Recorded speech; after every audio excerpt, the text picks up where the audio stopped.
श्री आदित्यहृदयस्तोत्रम् विनियोगः। ॐ अस्य श्री आदित्यहृदयस्तोत्रस्य अगस्त्यऋषिः अनुष्टुप्-छन्दः।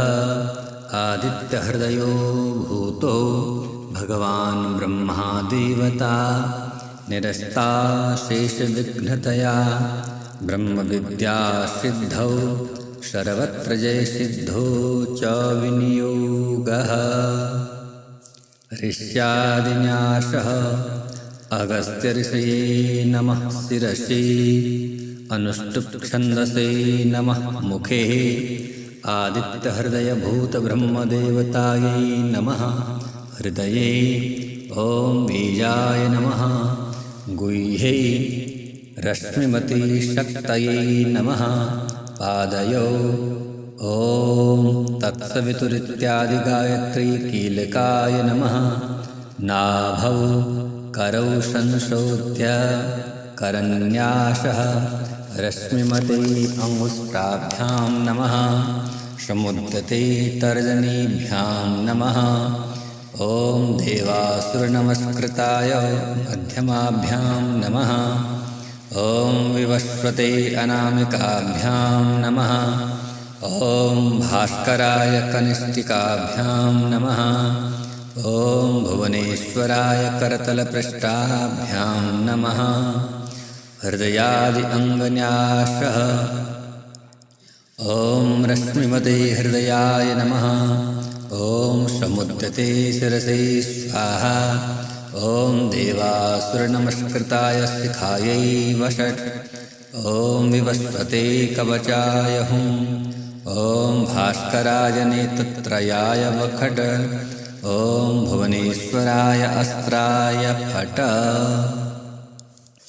ततो युद्धपरिश्रान्तं समरे चिन्तया स्थितं रावणं चाग्रतो दृष्ट्वा युद्धाय समुपस्थितं देवतेश्च समागम्य द्रष्टुमभ्यागतो रणम् उपगम्याब्रवीत् रामः मगस्तु भगवान् तदा राम राम महाबाहो शृणु गुह्यं सनातनं येन सर्वा नरेण वत्सा समरे विजयिष्यसे। आदित्यहृदयं पुण्यं सर्वशत्रुविनाशनं जयावहं जपं नित्यम् अक्षयं परमं शिवं सर्वमङ्गलमाङ्गल्यं सर्वपापप्रणाशनं चिन्ताशोकप्रशमनम् आयुर्वर्धनमुत्तमम् रश्मिमन्तं समुद्यन्तं देवासुरनमस्कृतं पूजयस्व विवस्वन्तं भास्करं भुवनेश्वरं सर्वदेवात्मको येष तेजस्वी रश्मिभावनः एष देवासुरगणान् लोकान् पाति गवस्तिभिः। एष ब्रह्मा च विष्णुश्च शिवः स्कन्दः प्रजापतिः महेन्द्रो धनदः कालो यमः सोमो यमांपतिः पितरो वशवः साध्या अश्विनो मरुतो मनो वायुर्वह्निः प्रजाप्राणो ऋतुकर्ता प्रभाकरः आदित्यः सविता सूर्यः खगः पूषा गवस्तिमान् सुवर्णसदृशो भानुर्हिरण्यरेता दिवाकरः हरिदश्वसहस्रार्ची सप्तशप्तिर्मरीचिमान् तिमिरोन्मतना शम्भुस्त्वस्था मार्तण्डकुसुमान् हिरण्यगर्भाशिशिरस्तपनो हस्करो रविः अग्निगर्भोदिते पुत्रः शङ्खशिशिरनाशनः व्योमनाथस्तमो भेदी ऋग्यजुषामपारगः घनवृष्टिरपामित्रो विन्ध्यवीति प्लवङ्गमः आतपी मण्डले मृत्यु पिङ्गलः सर्वतापनः कविर्विश्वो महातेज रक्तः सर्वभवः नक्षत्रग्रहताराणाम् अधिपो विश्वभावनः तेजसामपि तेजस्वी द्वादशात्मन्नमोऽस्तु ते।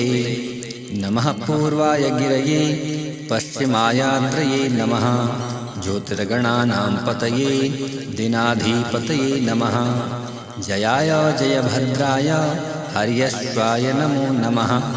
नमो नमः सहस्रांशु आदित्याय नमो नमः।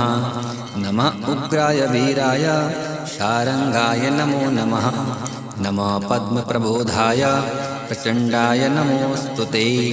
ब्रह्मेशानाच्युतेशाय सूरायादित्यवर्चसे भास्वते सर्वभक्षाय रौद्राय वपुषे नमः। तमोघ्नाय हिमग्नाय शत्रुघ्नायामितात्मने कृतघ्नाय देवाय ज्योतिषां पतये नमः। तप्तचामीकराभाय हरये विश्वकर्मणे नमस्तमो विनिघ्नाय रुचये लोकसाक्षिणे। नाशयत्येष वैभूतं तमेव सृजति प्रभु पायत्येष तपत्येष वर्षत्येष गवस्तिभिः। येषु सुप्तेषु जागर्ति भूतेषु परिनिष्ठितः एष चैवाग्निहोत्रं च फलं चैवाग्निहोत्रिणां देवाश्च क्रतवश्चैव क्रतूनां फलमेव च। यानि कृत्यानि लोकेषु सर्वेषु परमप्रभु एनमापत्सुक्षेषु कान्तारेषु भयेषु च कीर्तयत्पुरुषः कश्चित् नावशेषति राघव। पूजयस्वेनमेकाग्रो देवदेव जगत्पतिम् एतत्त्रिगुणितं जप्त्वा युद्धेषु विजयिष्यसि। अस्मिन् क्षणे महाबाहो रावणं त्वं जहिष्यसि। एवमुक्त्वा ततो गस्त्यो जगामश्च यथागतम्। एतच्छ्रुत्वा महातेजा नष्टशोको भवत्तदा धारयामाश्रुप्रीतो राघवप्रयतात्मवान्। आदित्यं प्रेक्ष्य परं हर्षमवाप्तवान् त्रिराजन्यस्तिर्भूत्वा धनुरादाय वीर्यवान्।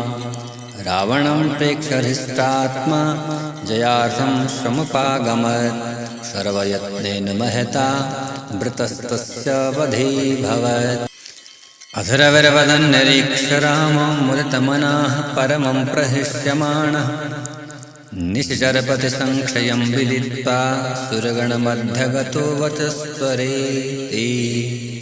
श्रीवाल्मीकीये रामायणे युद्धकाण्डे अगस्त्यप्रोक्तमादित्यहृदयस्तोत्रं सम्पूर्णम्।